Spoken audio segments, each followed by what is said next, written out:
บ่ได้เห็นหน้าให้หลังคาบ้านก็พออยู่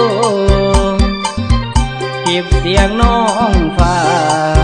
ข้อความอายยังเบิ่งอยู่กับเสื้อคู่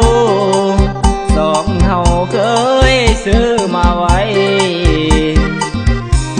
บ่ง่ายปานใดการทำใจจากคนที่ฮักน้องคงสิบ่ฮู้จักว่าอายฮักน้องน้ำเพียงใดคิดเห็นความหลัง